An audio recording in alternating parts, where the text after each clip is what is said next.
mummy's with the maggots now. Death has come to your little town, Sheriff. Well, hi there. Hello and welcome to Would You Die, the show where what's so exciting and unstoppable about the horror genre is that I view it all as metaphorical exploration. It's a safe place that we, as a culture, can deal with things that upset and frighten us, the darker side of our nature. I'm Austin Torres. And I'm Anneliese Petersmark. And today we are celebrating the television shows of the man I just quoted, Mr. Mike Flanagan. Yeah, absolutely. There was no way we could do a Mike Flanagan month without talking about his contributions to television.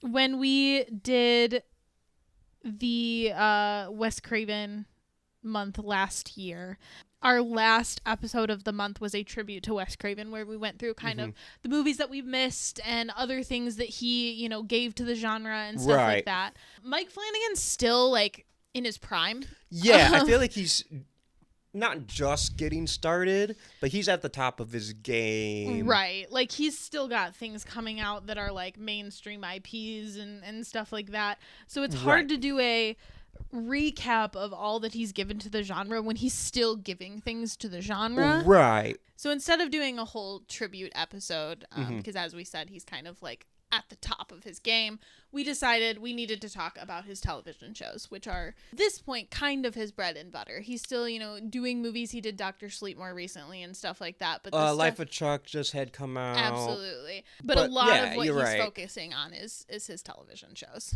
Right. And I think that's his most famous projects. Because as we talked about, Hush was a big hit, but it wasn't a theatrical movie, so it's not going to have the same power, as some other horror hits. Dr. Sleep, no one really saw. It found its audience, I think, but it was not a commercial success. Right. It was a critical success, not a commercial success. I think it's safe to say his TV shows definitely are, though. Yeah, people know these TV shows. For sure. And, not to throw Life of Chuck under the bus, because that is a beautiful movie that I love very much. Mm-hmm. That movie didn't really make any money. No, I think he's for sure kind of known for his television shows in the modern. Right.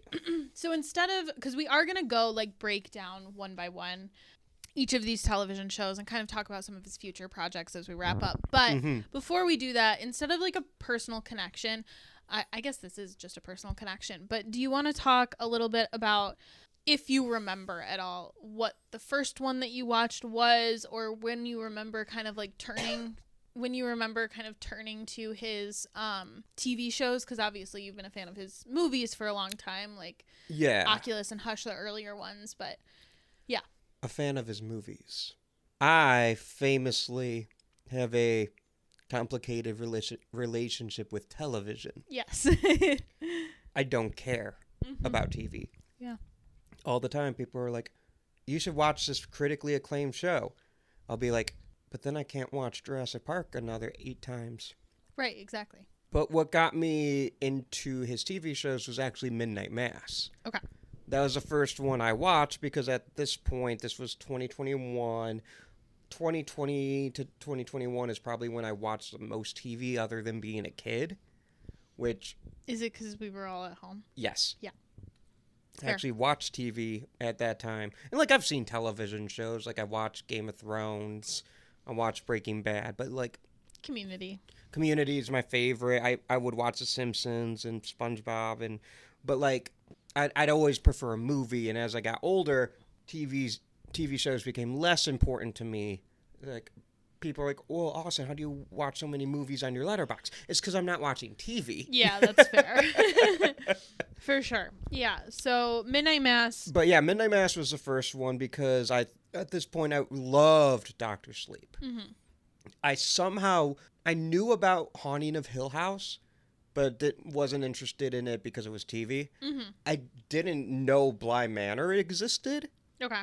But I just started seeing stuff for Midnight Mass, and I'm like, I need to check this out. Dr. Sleep's one of my favorite movies of recent years, and this seems right up my alley. Spoiler alert, it was. And then I watched Haunting of Hill House the year after, sometime in 2023. I watched it to prepare for a interview I was doing on Old Would You Die. Okay. They picked Haunting of Hill House. I'm like, perfect, I haven't seen it. So, and then I got sick, and I spent a whole weekend watching Haunting of Hill House. I might have actually watched it in one day, actually. Mm-hmm. Like, I was out for the count. I think no, I did do it in one day. I woke up, felt terrible, put it on, and just went all the way through. Yeah. But I liked it so much that I watched Bly Manor the next day. Yeah. Yeah, that's fair. And then a little bit after that, I watched Midnight Club, and then Fall of the House of Usher came out. Mm-hmm. And that one was right up my alley. Yeah, I made time for that one. For sure. But yeah, that's the 5. Yeah. Mm-hmm. That's it. Yeah. That's it. And I'm looking forward to coming out of my TV slump, which I kind of did. Spoiler alert, I rewatched Midnight Mass recently. I started Hill House. I might rewatch Mandalorian. In anticipation for the movie. Which, at this point, I would have already seen when this recording comes out. Right. I would have already seen the movie, but I kind of want to revisit it. Mm-hmm. I like that show. For sure. So who knows? I might fuck around and watch some TV this summer. Crazy. Wonder Man has been on my radar as something I really want to see. Mm-hmm. I really want to watch Welcome to Derry. Yeah. Jeremy started Welcome to Derry. I don't know if he got very far into it, but 10 minutes into episode 1. okay, never mind. I really want to watch Shrinking. Yeah, Shrinking I've heard is very good. And I'm planning on watching Mike Flanagan's upcoming TV show, Carrie. Mm-hmm, for sure. How about you? What is your personal connection with these shows? I was going to ask Jeremy as well. I know have you just seen Hill House? What is your... I've seen Hill House and I've seen Bly Manor. Did you watch them when they came out? I watched them when they came out, and to be very honest with you, don't think I could tell you anything about them. I liked them. I remember watching them and being like, these are good. Like, because whichever one came out first, I watched when it came out. Mm-hmm. Which I don't remember. Was that Hill Hill House? House, yeah. Mm-hmm. Yeah, so I watched Hill House. I was like, this was really good. And then another one came out, and I was like, oh, sick. Another show by the same guy. Yeah. And I didn't know anything about Mike Flanagan. Like Dr. Sleep. Right. Didn't know anything. So I was just like, okay, cool. Gonna watch that too. Watched it, liked it. And then... Did you know that it was like the same guy who did like Oculus and Hush? Because you had seen those movies. And I had seen those movies. And I saw Oculus, as mentioned earlier on this podcast, in theaters, like day 1. And then I saw Hush pretty early on in its Netflix release. Mm-hmm. So like, but I had no idea that they were the same guy. Had no idea it was Mike Flanagan. Mm-hmm. So I watched those two, liked them, and then I was like acutely aware that he made like more. Like I knew he made Fall of the House of Usher. I knew he made Midnight Mass, especially because that one kind of blew up. Like that one big. did, yeah. And that was a moment. I knew he did, but I just never got around to it. It wasn't like a active I'm not watching this. It just I just never got to it. And unfortunately for this particular podcast, the timing of the month that we're doing this, that we're recording this, unfortunately is a time when I just didn't have the time to sit down and watch these shows for the podcast. So as soon as pretty much this month is over, I'm going to be sitting down and watching both Usher and Midnight Mass. Midnight Mass. I'm for sure gonna make you watch both of those because I think both of those. I think like Hill House and Bly Manor are obviously great shows. I think for Jeremy specifically, Usher is right up his alley. I think Midnight Mass is phenomenal. So yeah, I'm gonna make him watch both of those. So for me, I watch. So obviously we've talked about this before. Kind of opposite of you. Horror television is literally my bread and butter. Some of my favorite things that I've ever seen are Supernatural, Buffy the Vampire Slayer, Penny Dreadful, I think, falls really specifically into the aesthetic that Mike Flanagan tries to capture with his television shows, and that's one of my favorite shows of all time.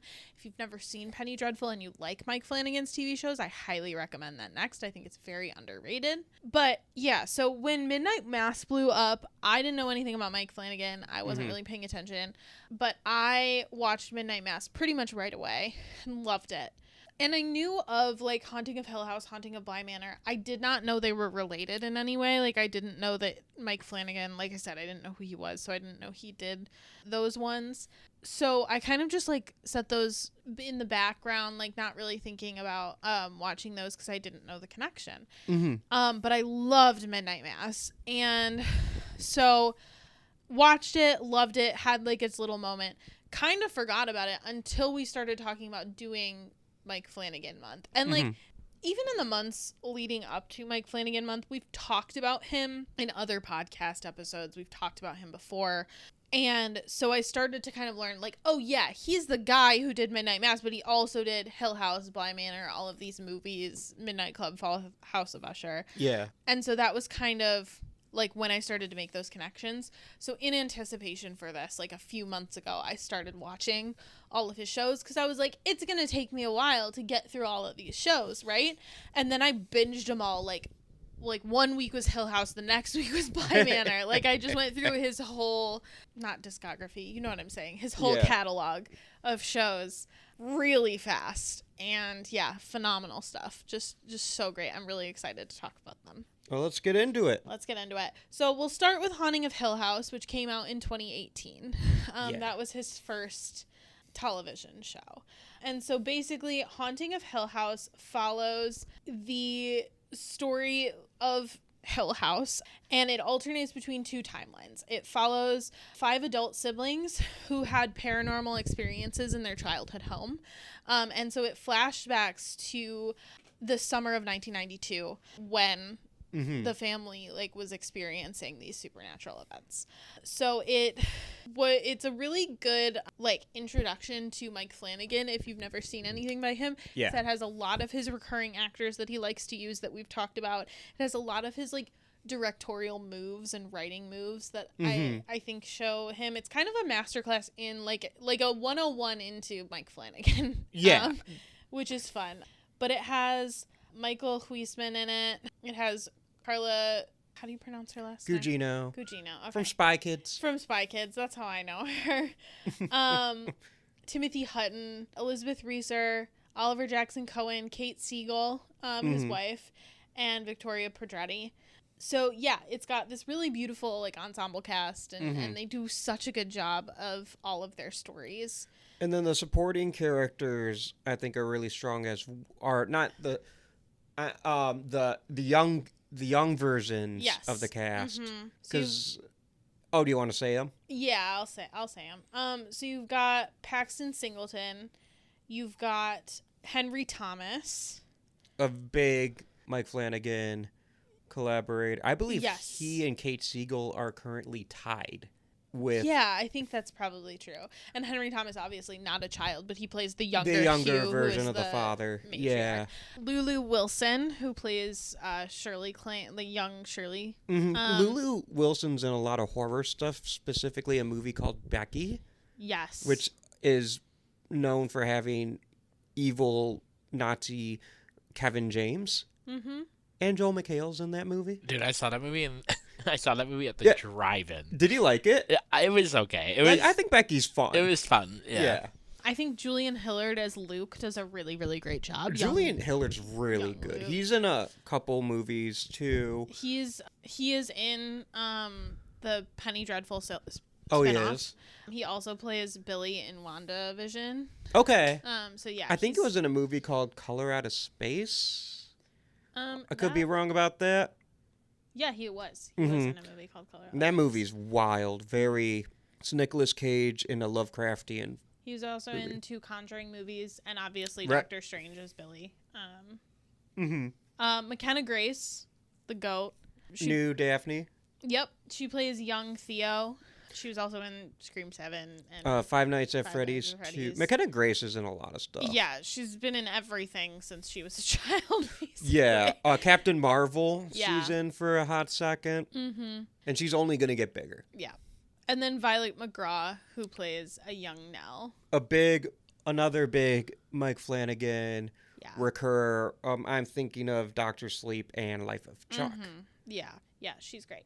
She's developed a really big career too, because she's in the Megan movies. Yes. Mm-hmm. In addition to that, and they announced that she's going to be in Curry Barker's next movie, Post Obsession, with Aaron Paul and Bryce Dallas Howard. Yes. Okay, cool. So, Haunting of Hill House is loosely based on Shirley Jackson's The Haunting of Hill House.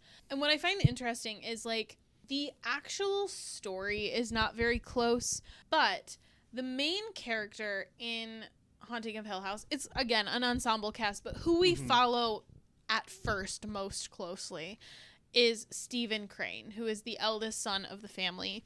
Yeah. And is a novelist who writes about his family's experiences at Hill House. And that is kind of a very similar story to why Shirley Jackson started writing Haunting of Hill House. She decided she wanted to write a ghost story because she was reading about psychic researchers who were studying haunted houses.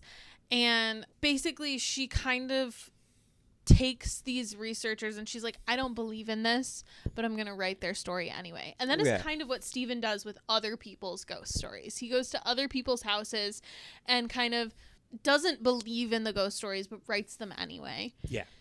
And same with his own. He kind of trauma blocks a lot of stuff out, so he doesn't really necessarily fully believe the way that his siblings do. Mm-hmm. So then we have the parents. We have Olivia and Hugh, who are renovating Hill House, which is why they have moved in. Yeah. We have Shirley, who is the eldest daughter, and as an adult, she owns a mortuary with her husband.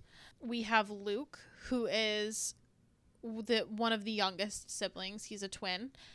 He struggles with heroin addiction, and he does a phenomenal job, and we're going to kind of talk about his character in a bit.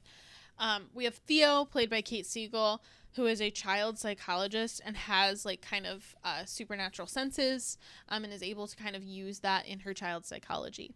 And then we have Nell. Nell is the other twin, and she is kind of flighty, kind of interesting, and very much never fully recovered from the haunting that she experienced. So that's the big ensemble. And like I said, it flashes back and forth. God, like, I don't even know where to start with this show. I don't want to just keep giving a summary, but gosh, this show has so much. I think if pairing it to a movie we've covered recently, it's very similar to Oculus. Yes. The dueling timelines, the chemistry with the siblings, exploring the relationships and the conflicts between them. The what's real and what's not even. Right. All of that is very much like he brings Oculus back in this timeline. Quite literally, the Oculus mirror is somewhere in Hill House. Yes. as a little cameo. Mm-hmm. Yeah. But I think the time difference between Oculus and and Haunting of Hill House, like 2013 to 2018, Mike Flanagan had matured a bit. Yes. So Haunting of Hill House, just as scary, if not scarier, but a little more patient as a TV show it's allowed to be. It's not nearly as mean-spirited. I would agree. It is one of the things that I think made Oculus so polarizing for me. Mm-hmm. Is I feel like I'm very used to Mike Flanagan doing what he talked about in the quote that you read at the top of the show. Right. Horror movies that explore the human condition. And horror movies, we're talking about TV shows, but you know what I mean. Horror that explores the human condition. Mm-hmm. And being a little more graceful. I feel pretentious saying that because I think Oculus is a great movie. I think just because of what I had seen from Mike Flanagan, it was not what I was expecting. The heartless ending of that movie was not what I was expecting at all, because that's not how any of his shows end. All of it, even his shows that have these gruesome deaths and just horrifying moments in them. Right. Every character gets humanity and kind of dignity in a way. Almost every character, I should say. But yeah. Mm-hmm. Well, I think part of it is sometimes you gotta unleash those demons first, and he got out his mean streak with Oculus. Fair. No, I and then agree. adapting like Stephen King. Stephen King brings a warmth, and you can, even with just these shows, you can kind of see like a through line as well. Though I do think there is a show where he gets his mean streak back a little bit, and it fucking rules. Yeah, I would agree. But even that show, I think it's like the best of both worlds, right? Right. And we'll talk about that. So. But that's a show that came out 10 years after, too. Right, yeah. He at this point, he did a sequel to The Shining. Like, he, Different man. Exactly. What is a favorite moment from this show? So something that I think is really tragic but cool. By the way, we didn't say it, but spoiler alert for all of these shows. Oh, yeah. Like, majorly. Yeah. Something that I find very, like, tragic is... And this isn't, like, necessarily one moment, but when we're in, like, modern day, like the present when they are adults, Luke is experiencing these symptoms that seem very much like withdrawal, despite the fact that he has been months sober at this point. And no one believes him that he is still sober and everything. And what we discover kind of through the power of movie magic is that he is unfortunately and very sadly experiencing kind of a twin telepathy rigor mortis. Right. Because his sister has died and no one knows. And I just find that so powerful. Because it's very much like a boy who cried wolf situation with Luke, and this tends to happen with people. Like, if you have an addict in your life, you know this, where you find yourself second guessing your own memories of them and their thoughts and truths and everything. And it's really sad because you can see Luke is like desperately trying to get anyone to help him, right? But no one believes him. And so I think that is really hard and sad to watch, but it is, like, I think an important, like, through line. So I really liked that. There's so many things that I could talk about. I think, like, the plot twist with the bent neck lady. Wait.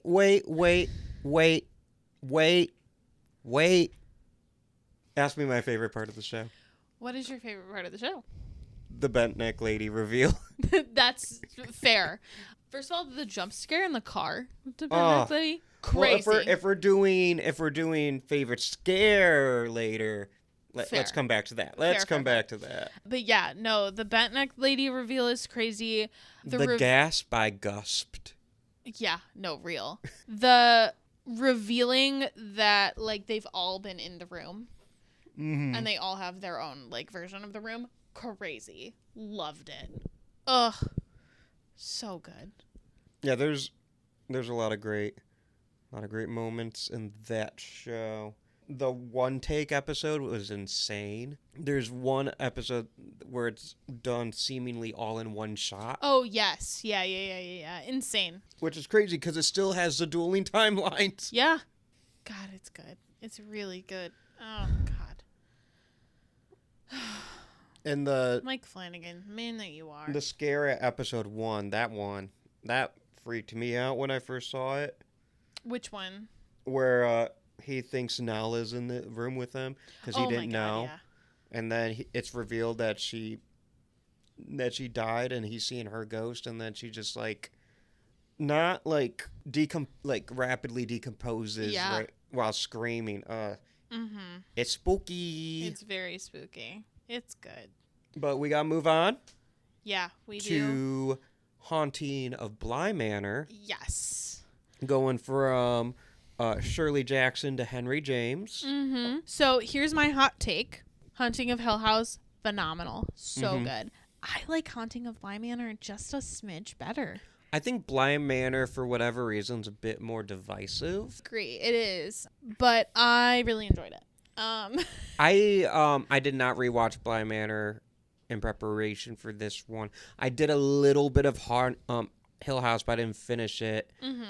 I remember more from Hill House than I do from Bly Manor. I do think there's a great scare involving Kate Siegel in Bly Manor, which I remember very well. But other than that, I think, well, I'll let you kind of just say what this one's about. Yeah. But I remember liking it. So Bly Manor is another ensemble cast. It's a lot of the same people as Haunting of Hill House, and it also follows a nonlinear narrative. So it is another haunted house, Bly Manor, and it mostly follows a young American au pair who shows up and kind of discovers that the mansion is haunted as she does her job. It takes place in the 80s. It does have flashbacks to the summer prior, where the previous au pair makes an appearance, who was like said to have killed herself. And so it stars Victoria Pedretti again, who plays Nell in the previous. But now she's taken the lead role. Yes, as the au pair. It stars Oliver Jackson Cohen, who in the last one played Luke, now plays Peter Quint, who is like kind of the lawyer for the estate. This one has a new addition in Amelia Eve, who is the gardener. Her name's Jamie. Carla Gugino also recurs a role as older Jamie, which you find out at the end she's older Jamie. Kind of like a cameo role. Yeah, exactly. And then Tania Miller, who ends up being a recurring Mike Flanagan cast member, but this is, I believe, her first appearance. Maybe not, but... You know what show, or who is a first appearance in this show? Michael Rahul. I love him. Rahul Kohli plays Owen Sharma, perhaps his most charming role, maybe not, but perhaps, who is Bly Manor's cook. And then there is Taria Sharif, who plays Rebecca Jessel, who is the previous au pair. And then there is Emily B. Smith, who plays Flora, and Benjamin Evan Ainsworth, who plays Miles, who are the two children. Yes. And then Henry Thomas also has another character in this one, who is Henry Wingrave, who is their kind of estranged uncle who shows up sometimes. So yeah, this one takes place in England. It kind of starts out as a story within a story. There is a wedding taking place, or wedding rehearsal, and the night before they're all swapping stories, and Carla Gugino's character says, "Hey, I have a story. I have a haunted story." And she goes in and talks about the nanny and her journey at Bly. The titles of all of the episodes in this one are references to Henry James's short stories. So episode 1 is The Great Good Place. Then there's The Pupil, The Two Faces, The Way It Came, The Altar of the Dead, The Jolly Corner, The Romance of Certain Old Clothes, The Beast in the Jungle. And those are all Henry James novellas or short stories. So, and he kind of incorporates different aspects of the different stories, right? Yes. It is loosely based on The Turn of the Screw, not The Turn of the Shrew. The Turn of the Screw by Henry James, but each of the own novella adapts, has loose adaptations of the different things. This is a very interesting show format, and I think it gets improved upon later. I'll just say that. Okay, can you elaborate instead of just saying that? I will later. Okay. Forget it, then. God. So, something that's really interesting about this storyline is it's not as straightforward two timelines as Hill House. It kind of has circular timelines. Yeah. Some of this recurs in dreams, some in flashbacks to the previous summer, some in flashbacks to the weeks or months leading up to her getting there, and then some in flashbacks to hundreds of years before. So really just kind of playing with your mind, again, kind of in an Oculus way. Flanagan really loves to do this, where you're not really sure what's real, when things are happening, what's actually going on in front of you versus is a flashback, until the very end when it all kind of ties together. Yeah. And I will admit, even with this one, I had to kind of look it up at the end as I was nearing the end to try to figure out what was going on. I think if I had watched it a second time through, I would have understood it a little better. But right. I definitely had to go back and be like, Okay, wait. Like, when did this happen? How do I know this? You know, that kind of stuff. So. You want to move on? Yeah, we can. Or do you want to talk about our favorite moment real quick? Yeah, let's talk about our favorite moment. You can go first. Victoria Pedretti. Just as an entity? Yeah. That's fair. My... I have a favorite scare for this one later, too. That's fair. But I didn't want to use... This one and Midnight Club are the least familiar to me. Fair. Yeah, I would say for me it's Midnight Club as well. But my favorite... I guess it's not a moment. It's an episode. But my favorite episode is The Romance of Certain Old Clothes, which is the flashback episode to Viola and Perdita, which is Kate Siegel's character, her ghost and kind of her Lady of the Lake story. Mm-hmm. I thought it was beautifully done. I loved that it was in all black and white. I think it's the standout of the show. Yeah, for sure. But that's saying something because the rest of the show is phenomenal. I also really, really loved Owen and... Is it Hannah? No, not Hannah. Rebecca. I don't remember. No, not... Why can't I think of her name? Hang on. I'm looking at it. Hannah, yes. Okay, Owen and Hannah's dream sequence where Hannah has to discover that she is dead. And Owen kind of has to pull her out of it, despite the fact that he loves her so much. So, yeah, those are probably my favorite moments. I like the show. It was good. I think for me, Hill House was a little more memorable. Fair. And then also I started it again more recently. Mm-hmm. So a lot of memories came flooding back. If I started Bly Manor or restarted Bly Manor instead, I'd be saying the opposite. Fair. So then next in 2021 comes Midnight Mass. I rewatched this entire thing in preparation, so this one's extremely fresh. What'd you think? It good. Okay. No, I love this show. It's one of my favorite shows. Revisiting a lot of Mike Flanagan stuff, I do think this is his magnum opus. Sorry, Dr. Sleep. I would agree. I think this is definitely his best work. I still think Dr. Sleep's his best movie. That's probably true. But even then, Life of Chuck's really close on its heels. Yeah, I like Life of Chuck more. For me, it's my Life of Chuck, but I forgot because I just watched that yesterday. But Dr. Sleep's they're doing different things. That's also true. I think. Yes. So, God, Midnight Mass, where do I start? So Midnight Mass centers around this island town of Crockett Island. It kind of follows Zach Gilford, who plays Riley Flynn, returning to the island after serving years in prison for killing somebody in a drunk driving crash. And touches on themes of redemption and forgiveness and what deserves forgiveness. Right. And the justifications that people will go to prove themselves right. It is also for sure the reason that I can't look at Samantha Sloyan in anything else and not see this character because she was so good. Mm-hmm. But yeah, God, what a show. Yeah, where do we even start with this one? Basically, in a nutshell, Father Paul Hill is a new priest at the St. Patrick's Church on the island. He arrives to temporarily replace Monsignor Pruitt, allegedly. And he is he's very charismatic. He's very self-important. And he immediately kind of gets most of the island, like, on his side. Maybe not exactly at first. They're very attached to Monsignor Pruitt. Yeah. But as mysterious healings start happening, we get more, people on his side.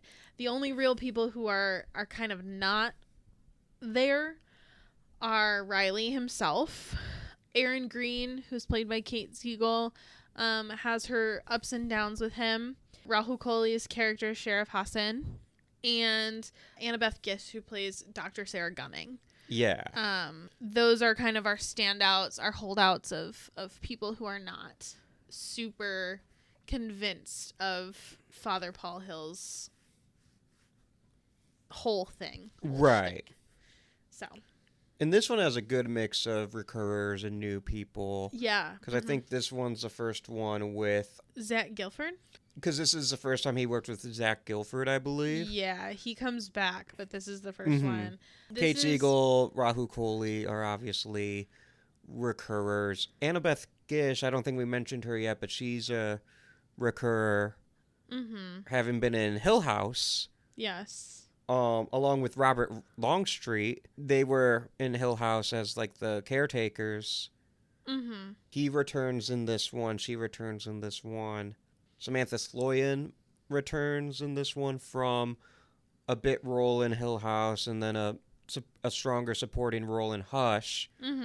Michael Trucco, I think that he returns in this one from Hush. Yeah. I don't know if was he in Hill House or Bly Manor? No, he was. Oh, Henry Thomas.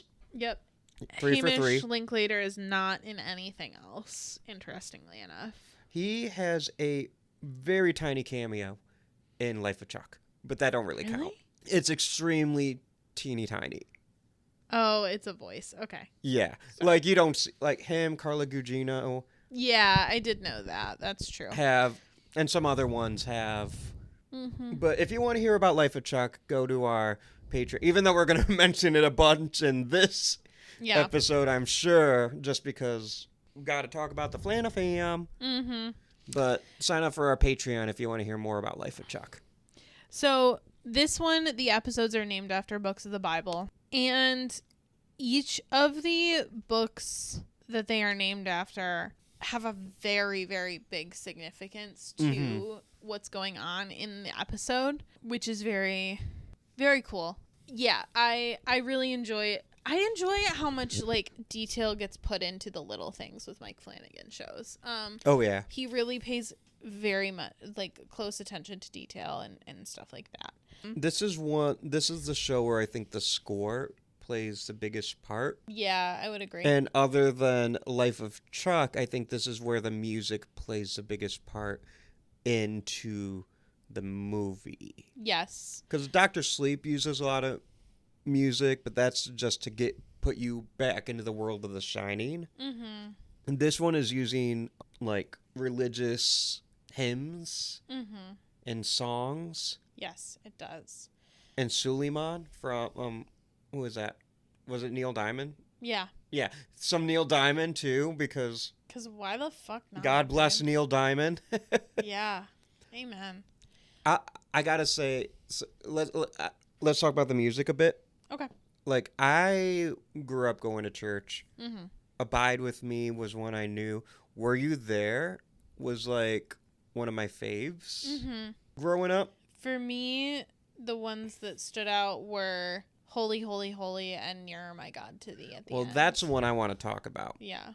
Because when I watched the show for the first time, Nearer My God to Thee is like a song that's always around. It's just one of those songs. I was like teary-eyed watching the end because it was such a perfect song. Yeah. And a couple years ago, I took myself on a solo Valentine's Day date. I'm not depressed. To go see Titanic in theaters. Yeah. And I had forgotten that Nearer My God to Thee was like one of the most heartbreaking parts of Titanic. I mean, My Heart Will Go On is such a big song. Do you know that was real? The Titanic? No. I was about to be like, Anneliese, how stupid do you think I am? The string ensemble actually did play Nearer My God to Thee as the ship sank. I did not know that. Yes. That is one of the most heartbreaking scenes. I thought you were straight up asking me if I knew the Titanic was real. Isn't that crazy? I was like, bruh. No, they also sung Nearer My God to Thee on the SS Valencia as it sank off of the Canadian coast in 1906. I didn't know that either. So it's very much kind of associated with this sinking. Right. But Mike Flanagan made a show so good that something that should be tied to, I guess, God, but the Titanic. Right. I now tie to Titanic's one of the greatest movies ever made. And you still think of... I think of Midnight Mass first. Yeah, I think like... And I love Titanic. I think that movie's brilliant. I think the show as a whole is really hard for me. I find it really hard to talk about religious horror because of how much it speaks to me as somebody who grew up religious and somebody who still does believe in God and someone who has done religious episodes with me. Yep. You and me, bud. Multiple times. And this show is so interesting because, like, I don't know. Like, I know Flanagan grew up in the Catholic Church. He Right. now is a self-proclaimed atheist. I understand that. And, like, that's all real and, like, that's super valid. This show has so much, maybe not love for the church because it is very much a critique of specifically the Catholic Church, but I think religion writ large. But the people of the church. And I think that's important.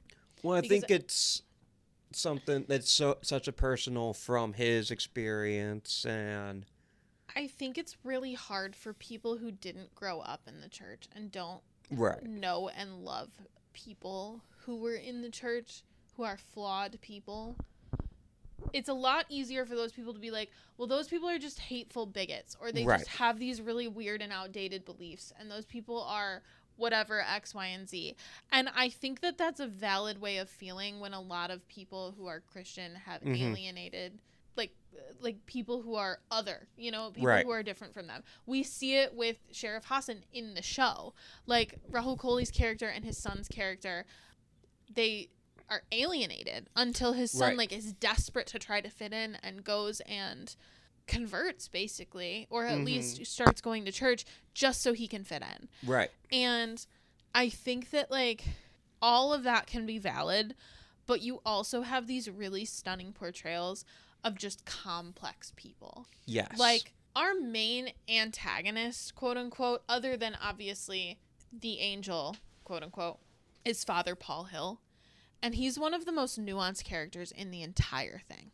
And even then, I never really viewed him as the antagonist. I'm just, like, if you are talking about it from a literary standpoint, he is pretty objectively, like, in title the antagonist. That doesn't mean the villain. But, yeah, he's a very complex character. And, like, again, spoilers, sorry. But I don't know if you want to call it a plot twist, because they do, like, kind of slow burn it.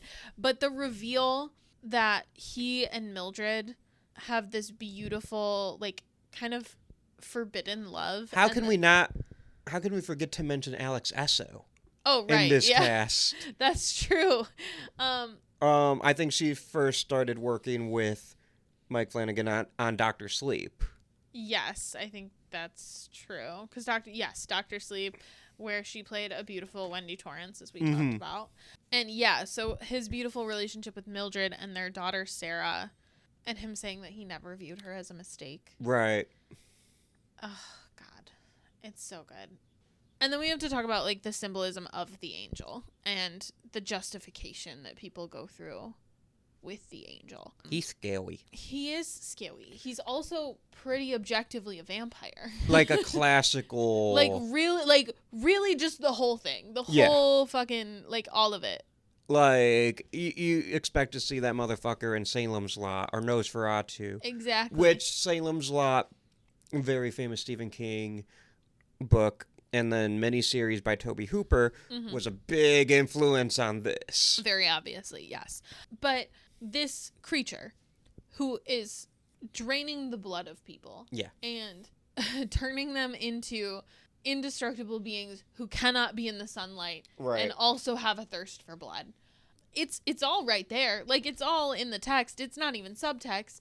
And yet everyone is so convinced it's an angel because he has wings. He has wings. Well, yes, but also just because, like, that is what it'll, like, that's delusion can push you so far toward just a crazy amount. It's so easy to fall down that path, and I think that's what people forget when they talk about, like, I don't understand how X, Y, and Z can still be a popular belief. I don't get why we have people who think this way or trust this person in power. Everybody knows who I'm talking about. But it's so easy. It's so much easier to just keep going, like to keep going with something far beyond what is logical than to admit that you're wrong. Right. Like, it's so much easier to do that. And not to spoil the show too much, as there's a bunch of spoilers, but the show ends and the show is a tragedy. It's not until it's far too late where a lot of these people realize, if they ever did, you know, the show's a warning in a way, but also I think the show is extremely respectful. It's not trying to claim. I agree. This is not a like. It's not trying to be like a religion versus atheism. It's just trying to like examine every. Yeah, I agree. And again, like, I think this is very obviously because like the atheist of the story gets taken out before the third act. It's an examination and a look into the religion, right? While also being a very tragic, albeit, but a love letter to the people right who come from that religion. And I think that's very hard to do, but I think he did it well. And I think there's a reason why it took so long to make. Yeah. And while it went from being a movie to a novel to a TV show to, he had to grow as a person and as a storyteller. And then when it was the right time, they got to do it, and Netflix let him make his show. Yes. Unfortunately, all the he has said that Midnight Mass was the easiest show he got to make. It was like the universe wanted him to make that show. Everything that could have went right for it. But because of that negatively impacted the next show, Midnight Club. Yes. Which we can talk about. Yes. Before we talk about Midnight Club, I do want to ask you what your favorite moment is. The end. The mirror my God to thee. Same. I think specifically the different flashes of all of the people. I think hearing Nearer My God to Thee, and oh my God, am I going to cry? Shit, that's embarrassing. I've never cried on this podcast before. The Nearer My God to Thee and like all of the people in the church, and also the flash to Ollie and Hassan praying on the beach for the last time. Yeah. Oh, gets me. What the fuck ever. Anyway, let's move on. So yeah. So then, despite the fact that Midnight Mass was such a cultural success, we then have the Midnight Club, which was a little bit less successful. Remember when I said that everything went right for Midnight Mass? Yes. Something that went right for Midnight Mass was Mike Flanagan got to make it while Netflix was going through a corporate upheaval. Just basically clearing House of executives and ushering in new ones. So Netflix wasn't bothering Mike Flanagan because they were doing their own corporate bullshit.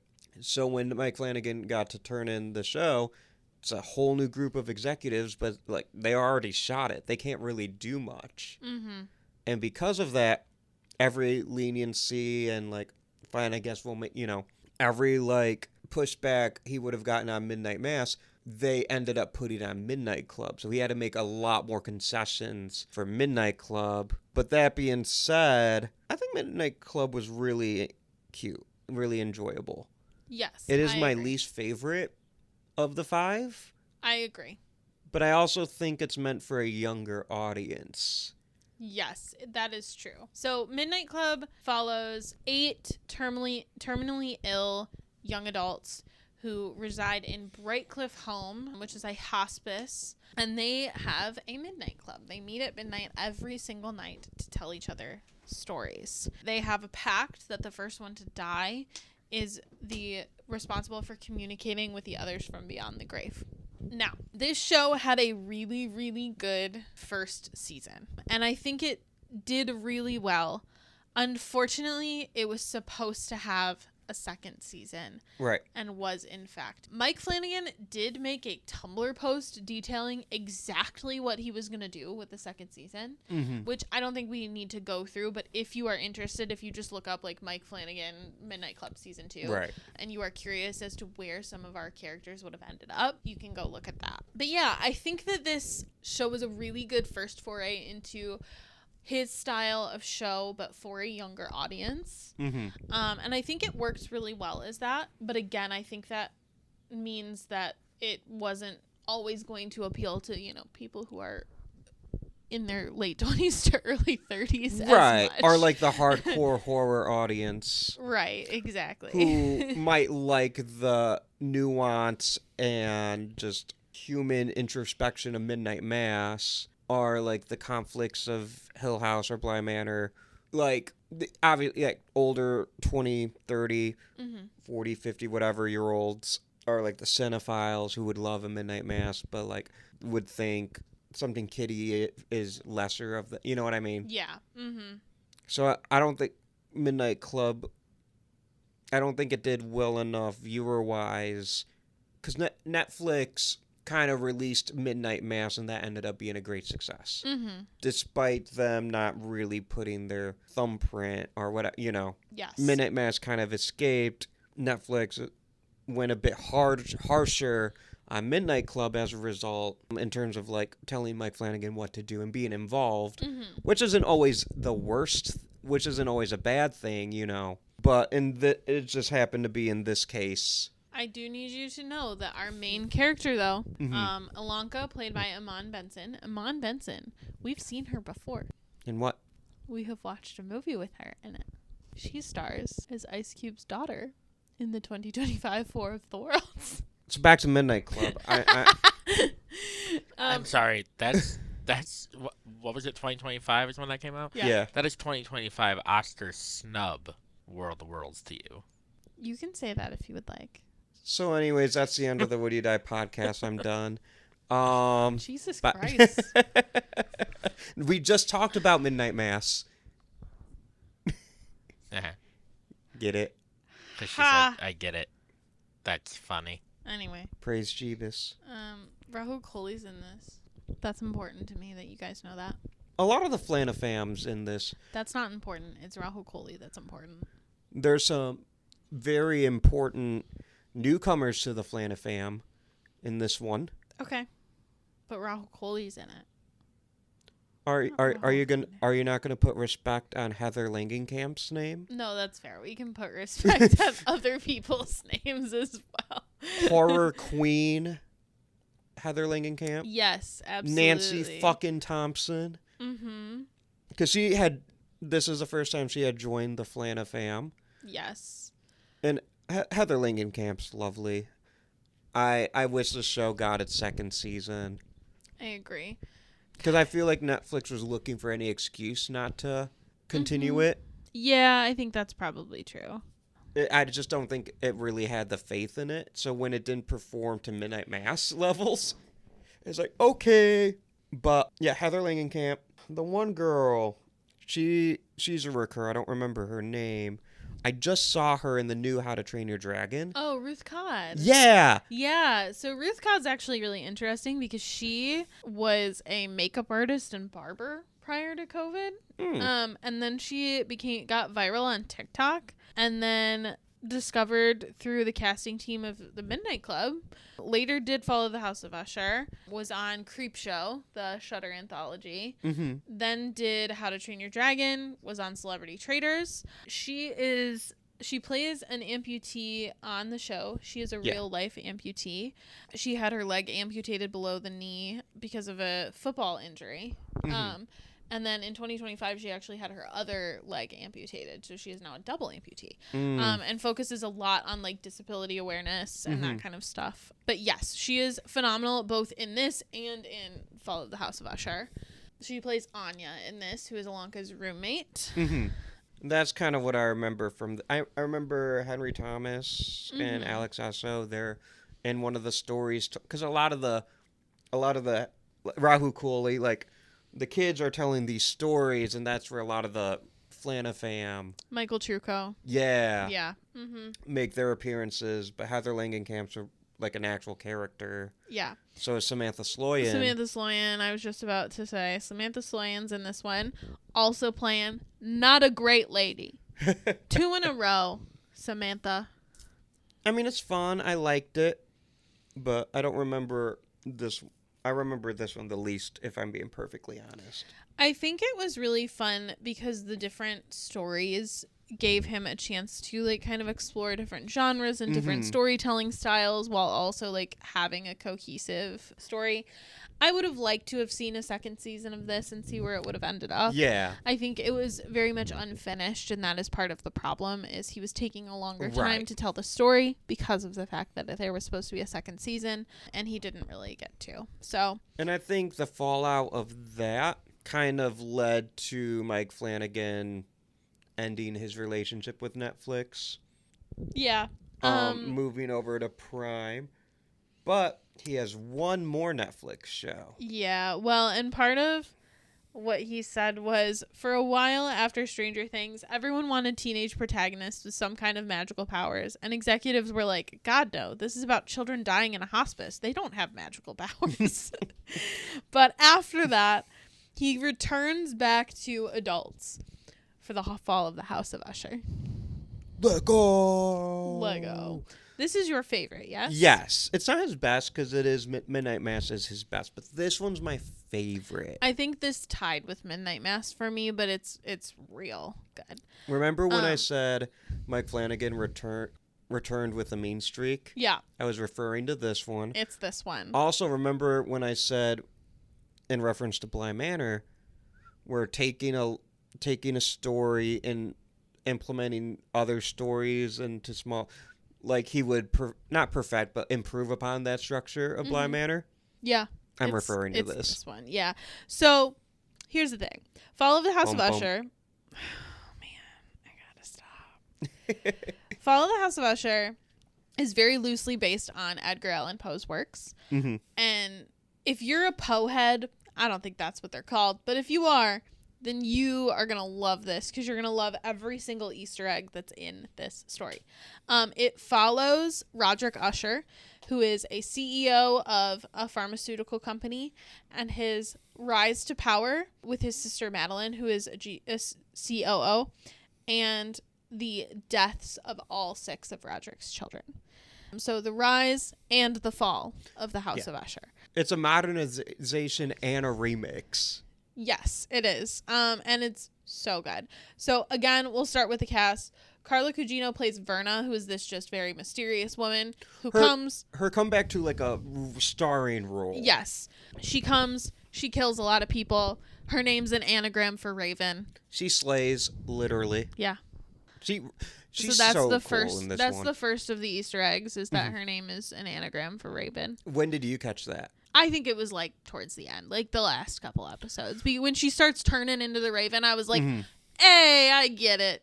I caught it, I think, halfway through. Yeah, it was probably, like, maybe a little more than halfway. And I don't think, and I think I just, like, read it. I'm like, wait a second. Mm-hmm. Like, I think I got a little lucky, a lucky bounce, if that makes sense mentally. Right. So Bruce Greenwood plays old Roderick Usher, and Zach Gilford plays young Roderick Usher, who we've talked about several times at this point. So Zach Gilford, was he in Midnight Club?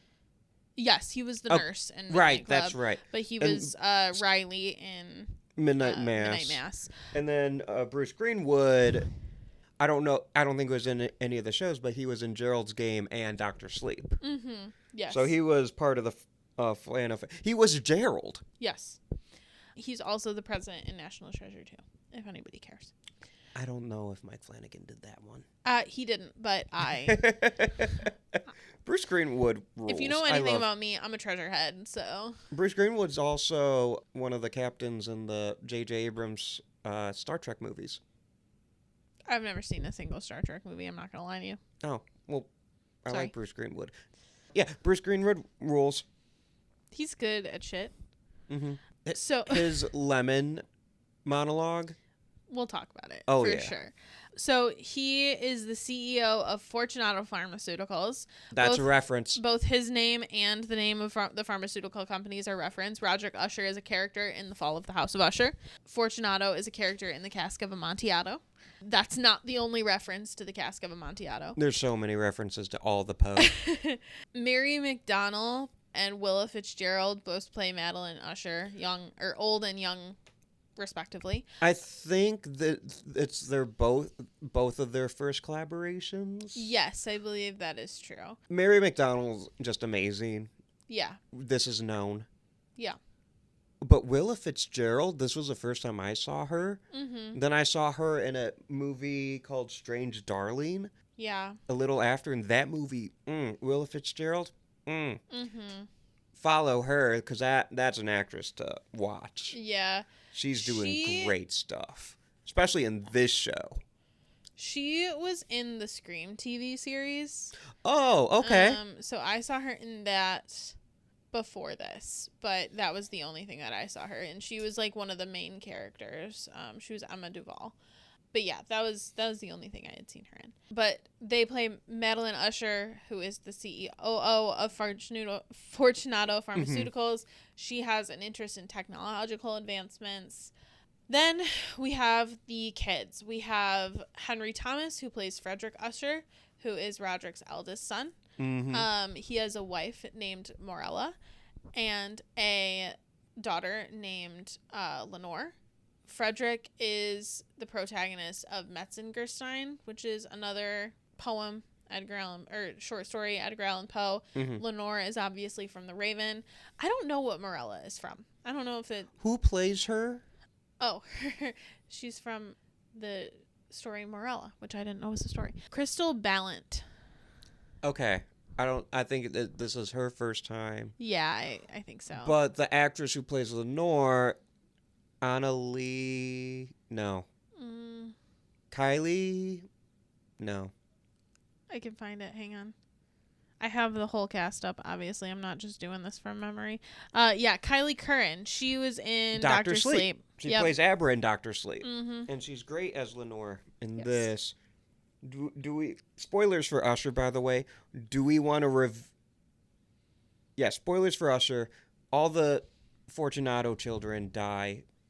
Yeah. Awesome punk rock deaths from Edgar Allan Poe's twisted, fucked up mind. Do you want to say which one's Henry Thomas? Yes. So Frederick Usher dies. Does he die last? I think he does. I don't remember the order of the...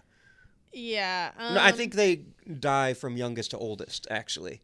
I believe so. So maybe we'll go youngest to oldest then. So we'll come back. Yeah.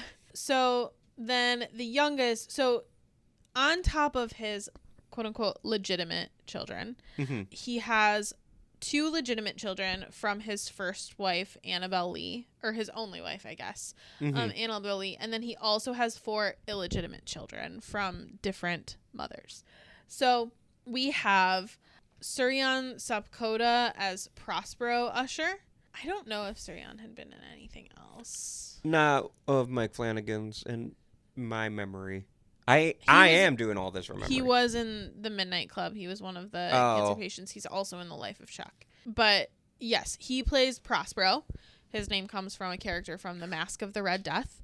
Who is he in Life of Chuck? Ram. I don't think it's a main character. Oh, wait. That might be Chuck's kid.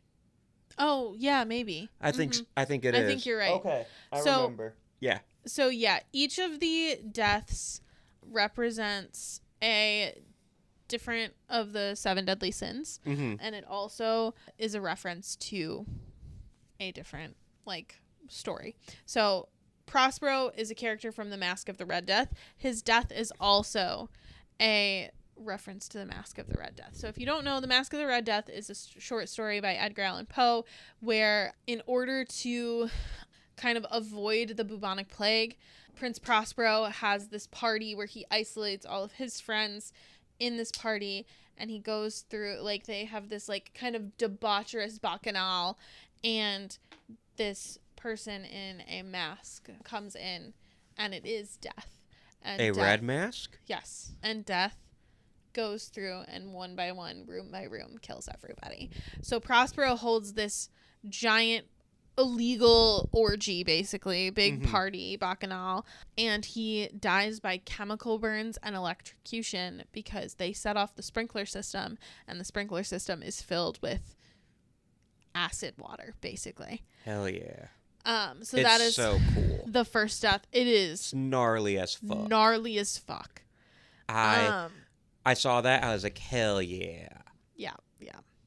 The other person who is there is Morella Usher, the oldest son's wife, who escapes with her life, but like with severe chemical burns. Mm-hmm.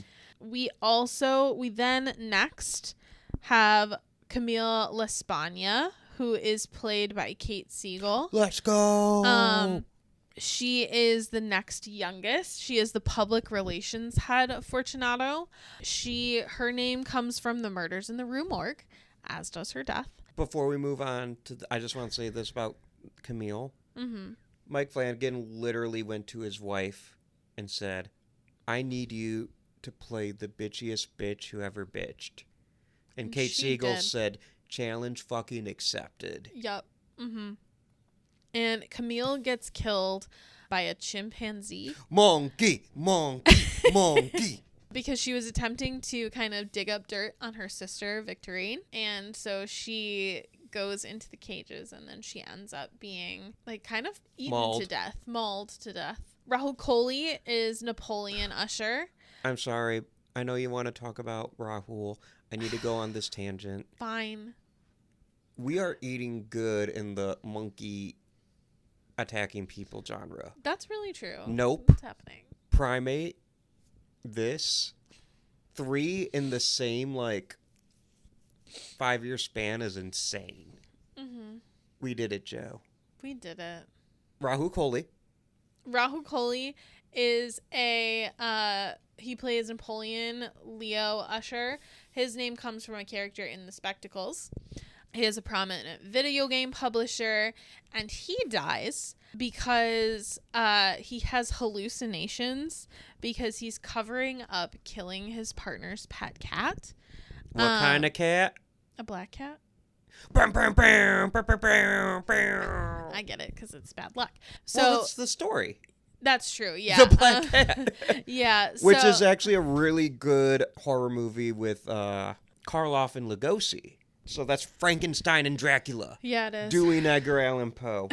The actual story by Edgar Allan Poe is also just gnarly. Yeah. Mm-hmm. One of my favorites of his. So he gets basically clawed to death by this cat, and he is going after him and hitting the walls and breaking things down, and then eventually ends up falling to his death from a high-rise balcony. It's awesome. It's crazy. And then comes probably my favorite death. Really like this one, but holy shit, is it fucked up. So Tania Miller plays Victorine. Is this what I think it is?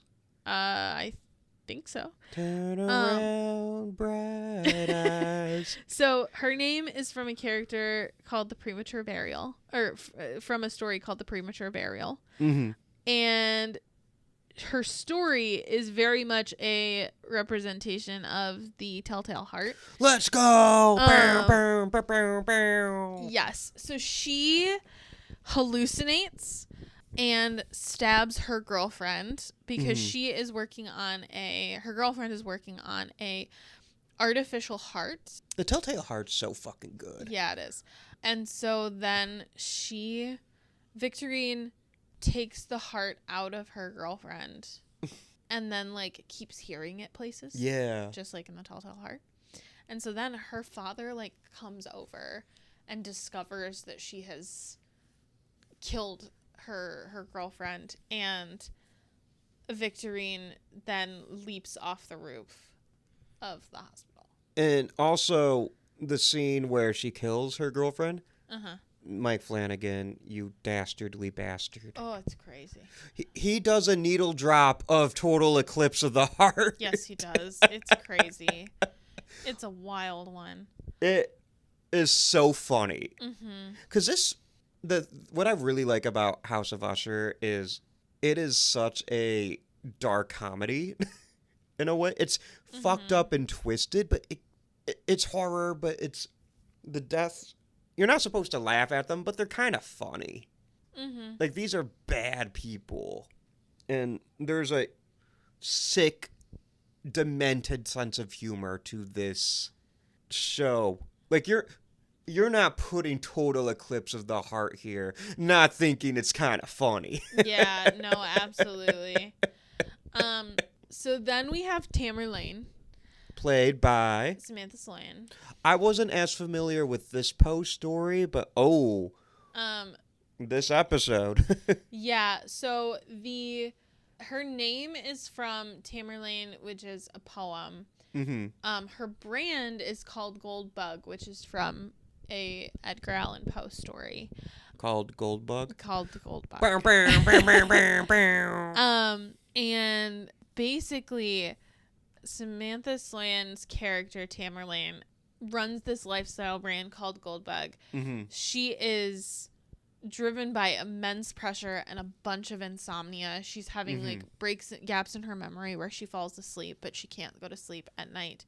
She starts hallucinating the Raven and Verna, and is basically cut to shreds by falling mirror shards because she breaks the ceiling mirror above her bed because her reflection is talking to her. I remember her being really mean to her husband. Yes, she was. I'm trying to remember who her husband was played by. Her husband was played by Matt Bedell, who has been in other things. I was about to say. He was in... I think he was in The Life of Chuck. Mm-hmm. He's recognizable. He's in stuff. He was in The Midnight Club. He was in Midnight Mass. So he's been in a lot. I keep seeing him in Mike Flanagan stuff. Yeah. But I'm sure he does more than that. For sure.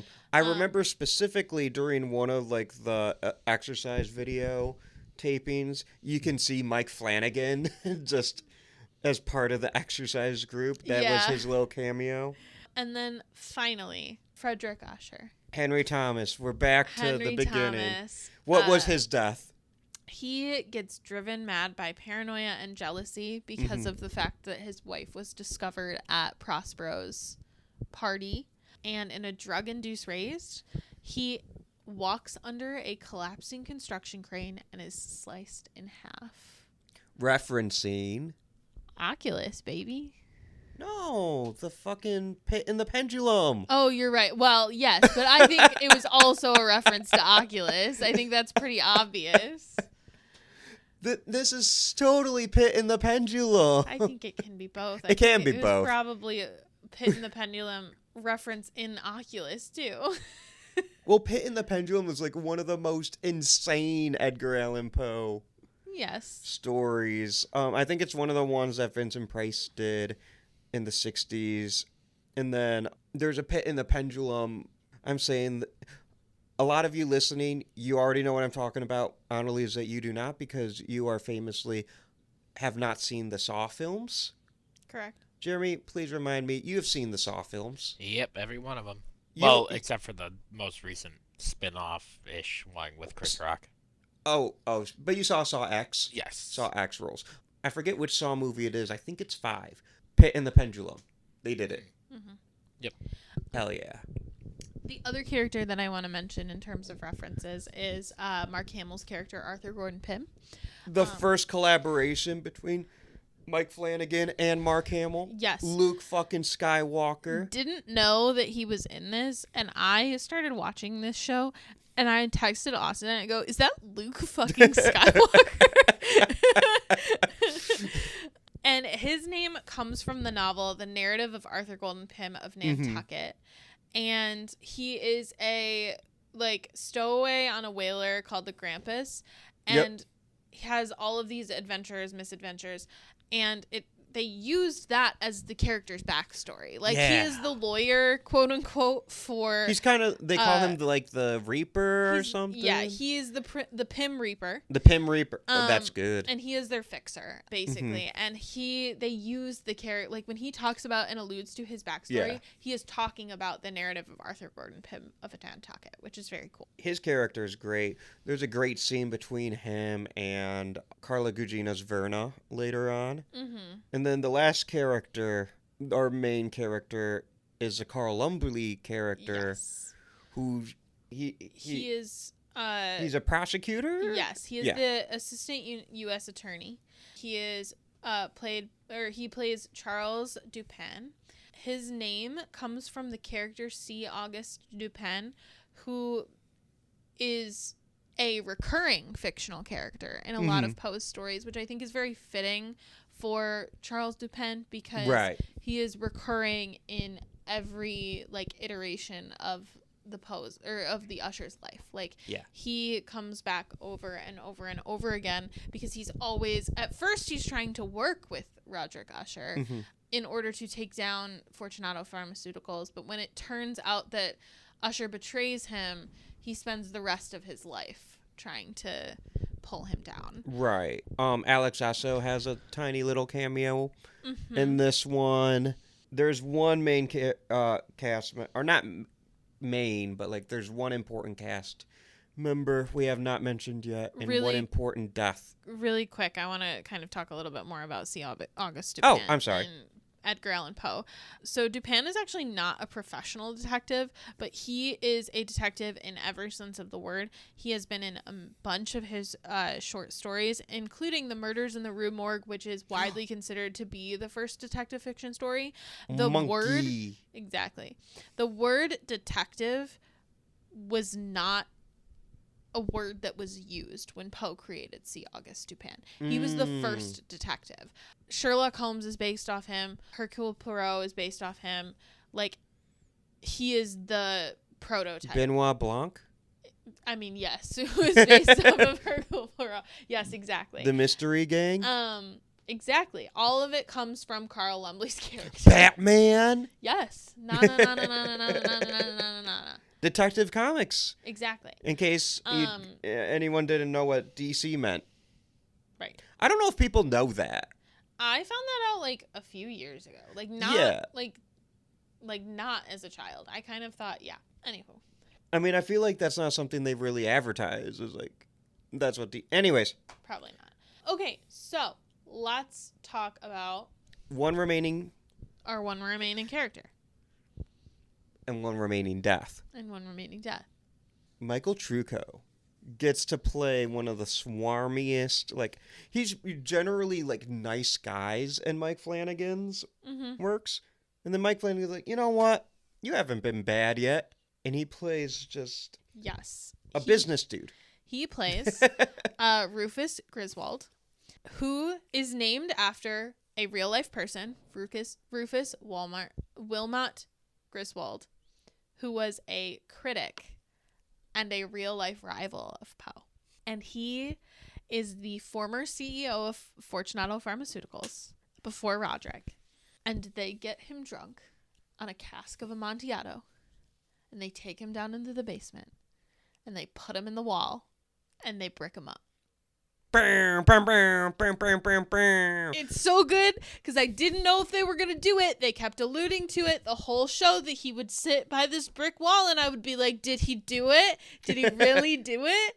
And then they did it, and I was so excited about it. It was awesome. We love Poe. And we don't care who knows. So, amen. We're going to wrap this up. Upcoming show is Carrie. Yes. Well, let us know if you want us to talk about that at any point. We'll find a way. I'm sure I'm going to like it. I don't know. I don't know what to expect. They announced the cast for it. And off the top of my head, I'm very excited. Kate Siegel's in it. Rahul Kohli's in it. I'm already excited there. Matthew Lillard. Yep. He's a new addition, relatively. Because he joins Flanafam with Life of Chuck. Samantha Sloyan is going to be playing Margaret White. Mm-hmm.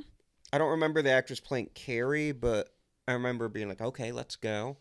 Samantha Sloyan. I'm just never going to like that woman. Because she's too good. You think she's not going to be fucking phenomenal at playing Margaret White? No, she is going to be great at that. It's going to be awful. And then Amber Midthunder is going to be playing the gym coach. Yes. Mm-hmm. Which anyone who knows me knows how much I love the movie Prey. Mm-hmm. Amber Midthunder fucking rules. I was listening to an interview with Mike Flanagan talking a little bit about Carrie, and he thinks he's found like a fresh way to approach this, because even he agrees. He's like, why Brian De Palma did it so well. Yeah. But he found a way into it, and he said that Stephen King said, fucking do it. So part of me thinks Carrie's an overarching, and then he's just going to jam a bunch of Stephen King. Mm-hmm. But part of me thinks he's not going to do that, because he's still working on The Dark Tower. And The Dark Tower does that in the books. So all I know is I just need a Christine reference in Carrie. Sure. I need it. Sure. Mike Flanagan, I know you're listening. Don't disappoint me. Mike Flanagan, if you are listening, you've never disappointed me. I am such a fucking fan. Loved it. Love this guy's work. God, I'm so excited. October 2026. That's so close. And yet it's so far away. Yeah, that's true. We did it. Those are the shows. Yeah, I guess so. Do we have any fall of the House of Usher lives? I really want to talk about those monologues, man. The Midnight Mass lives? Midnight Mass lives. The Haunting of Hill House lives? The monologue lives. Monologue lives. I feel like we've already done Carrie lives, so we can't do that one. Rahu Kohli lives? Always. We have. Who's your favorite Rahu Kohli? Ooh, I like that. But first, what's your favorite monologue? Okay. Oh, bam, bam, bam, bam, bam, bam. Bow, bow, bow. So that's like asking me to pick a favorite child is the thing. But I feel like picking a child's easier. Probably. So I'm gonna go with one from Midnight Mass. Okay, you didn't take mine. I have a backup that we can talk about if you don't talk about it. But I want to talk about Aaron's monologue about what happens when we die. Were you there? And she talks about, so Riley asks her, what do you think happens when we die? And she says, speaking for myself. And he says, speaking for yourself. And she starts out talking about the word self being wrong. Mm-hmm. And then talking about what happens when your body dies. It stops a cell at a time. Your brain keeps firing neurons. You remember everything in a moment, which is what they say happens when you die scientifically. And then she says, of course, I remember that almost every atom in my body was forged in a star. This matter, this body, is mostly just empty space after all, and solid matter, it's just energy vibrating very slowly, and there is no me. There never was. The electrons of my body mingle and dance with the electrons of the ground below me, and the air I'm no longer breathing. And I remember that there is no point where any of that ends, and I remember I am energy. And then she goes on and just talks about all of the different, parts of her returning to the earth, the way that religious people talk about it. I am dust, and to dust I will return. And then she says, all things apart, all of us apart. You, me and my little girl, and my mother and my father, everyone who's ever been, every plant, every animal, every atom, every star, every galaxy, all of it. More galaxies in the universe than grains of sand on the beach. And that's what we're talking about when we say God. And God, that just it hits me. It's so good. And I think that the problem that I have with the way that people critique, because Mike Flanagan, I don't know if you know this, if you've checked out any critiques of Mike Flanagan's, but Mike Flanagan's monologues are very polarizing. You either love him or you hate him. And people are always like, people don't talk like that. So like everything about this is like, and a lot of his stuff is kind of hyper realistic with his dialogue and stuff. He does a lot of that shit. And then he has these beautiful monologues. And I'm like, I think that when people say like people don't talk like that, number one, they're forgetting that like every piece of art that's ever been created has been created by humans. And yeah, I'm also talking about AI because AI just steals shit from people. It's not it's not making it up out of its head. Computers can't do that. That is a uniquely human trait. And so I think when people say that like his monologues are not the way people talk, quote unquote, they're not representing accurately that people can talk that way. And also, I think people do particularly talk that way when they are talking about the great mysteries of the universe, which is not like he pulls out these fucking monologues in like not important and critical moments. You know what I mean? He pulls them out right when they make sense to be pulled out. I think when people criticize the monologues, I think it's lazy criticisms by generally stupid people. I agree. When I say generally, I mean I don't think everyone who makes that criticism stupid. I think it's a lazy criticism always. Yes, I agree. But I just think odds are people making that criticism are stupid. Because you never hear that for a Tarantino movie. Yeah. People don't talk like that. People aren't that quick-witted, generally. People don't talk like... No one ever talks in movies like people do in real life. There's not that many ums. Right. You can do a Jeff Goldblum impersonation because he does a lot. Everyone does. You know? So Mike Flanagan is I'm willing to bet Mike Flanagan's more well-read than the average person watching these shows. Mm-hmm. And I think his monologues are coming from a just one appreciation of storytelling. He probably appreciates theater. Monologues are very theatrical. Yeah. And his movies and TV shows aren't very gritty. Aren't realism. They're heightened horror movies. So I don't want to disparage anyone who doesn't like the monologues. That's fine. You know, that might not be one style. But to say people don't talk, I think that's lazy. Just say you don't like the monologues. You know what I mean? I agree. But I'll defend the monologues, clearly. I already have, I guess. My favorite monologue is the Lemon monologue in House of Usher. Yeah, I kind of wondered if you were going to say that. I like how evil Bruce Greenwood gets in that. It's a good one. That is a show with bad things happening to bad people, and I love it. Mm-hmm. What are some more superlatives we can do?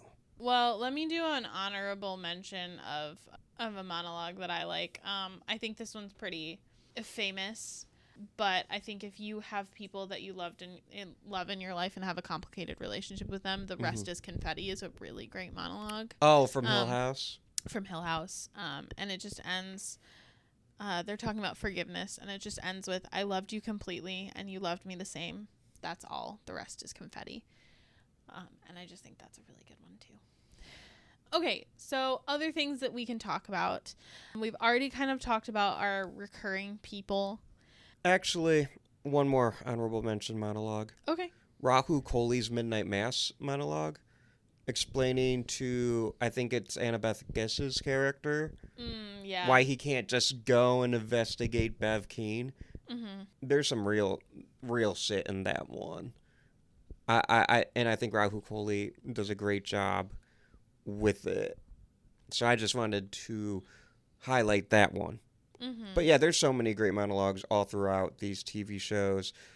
Hamish Linklater has a couple great sermons all throughout Midnight Mass. I think Carla Gugino's monologue, kind of just explaining to Lenore what's going to happen, is a good one. I know there's some great ones in Bly Manor and Midnight Club. haven't seen those shows in as long. Yeah, there are beautiful ones, and specifically Bly Manor. Mm-hmm. But those ones aren't as fresh in my head. But yes, we did talk about the Flanafam for a bit. What about some favorite scares? All right, we're gonna rapid fire these. You ready? Yeah. Hill House. Bent Car. neck lady car. Yeah. Yep. Whew. Oh yeah, that is the scare. Scary. Bly Manor.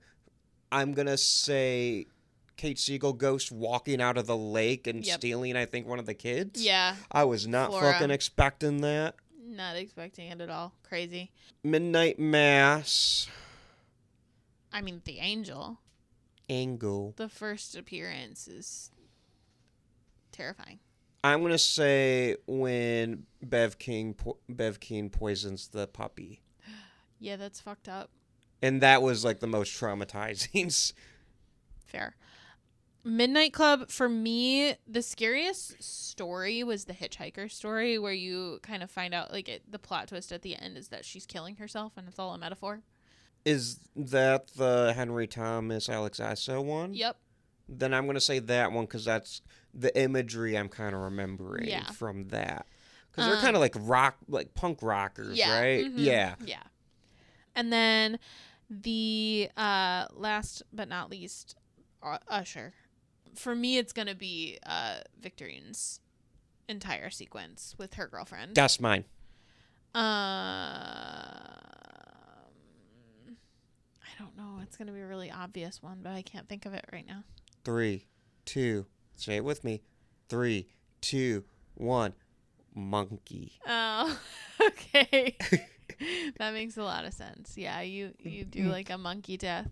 But no. In your defense, the Black Cat one fucking rules. I love the pit and the pendulum. Yeah. The Red Mask, that one. They're all good. They're really It's good fucked in up. this one, and I'm excited to see what he does with Carrie. Yeah, same. All right.